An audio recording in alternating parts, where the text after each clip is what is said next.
Hello friends, welcome back to our channel. இன்றைக்கி வல்லாரைக்கீரையின் நன்மைகள் என்னென்னு இந்த வீடியோவில் பார்க்கலாம் வாங்க. கீரை அப்படின்னு சொன்னாலே ஏகப்பட்ட சத்துக்களை உள்ளடக்கியது.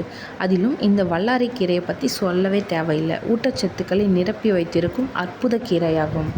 இரும்புச்சத்து, சுண்ணாம்புச்சத்து, உயிர் சத்துக்கள், தாது உப்புக்களை கொண்டது வல்லாரைக்கீரை.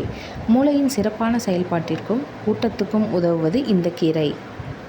மனித மூளை நன்கு செயல்பட தேவையான அனைத்து சத்துக்களும் இந்த வல்லாரைக்கீரையில் உள்ளது. நீண்ட காம்பும் வெட்டுப்பற்களும் இதய வடிவில் இலைகளும் இந்த கீரையின் தோற்றமாகும். இரத்த சோகை உள்ளவர்களுக்கு ரொம்பவும் ஒரு சிறப்பான உணவாக இந்த வல்லாரைக்கீரை திகழ்கிறது.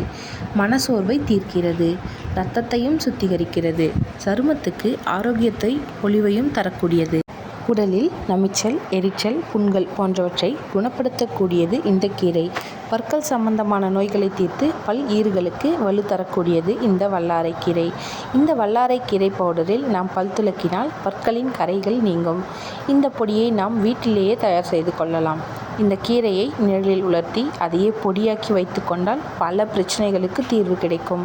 இந்த வல்லாரைக்கீரை இலையை வெறுமனே வாயில் போட்டு மென்று தின்றாலே குடல் புண்களும் வாய்ப்புண்களும் நீங்கிவிடும். அந்த அளவுக்கு சக்தி வாய்ந்தது. அதே போல் வயிற்றில் பூச்சிகள் இருந்தாலும் வல்லாரை பொடியை தூங்கும் முன்பு சாப்பிட்டு விட்டு படுத்தால் நிவாரணம் கிடைக்கும்.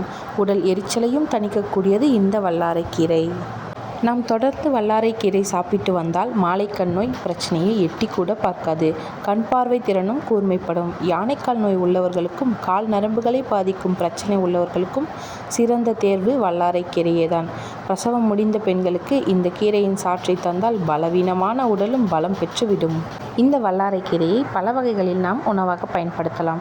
இந்த கீரையுடன் மிளகு, துளசி இலை ஆகியவற்றை சம அளவு எடுத்து விழுதாக அரைத்து மாத்திரைகளாக உருட்டி நிழலில் உலர்த்தி எடுத்து வைத்து கொண்டால் காய்ச்சல் சமயங்களில் சாப்பிடலாம். இதனால் காய்ச்சல் விரைவில் நீங்கும். மாதவிடாய் நேரங்களில் இந்த கீரையின் சாற்றுடன் வெந்தயத்தை கலந்து சாப்பிட்டால் இடுப்பு வலி குறையும். இத்தனை வல்லமை நிறைந்ததால் தான் இதற்கு வல்லாரைக்கீரை என்றே பெயர் பெற்றது. அந்த வகையில் வாரம் 2 முறையாவது இந்த கீரையை சாப்பிட்டால் நிறைய ஆரோக்கியம் தழைக்கும்.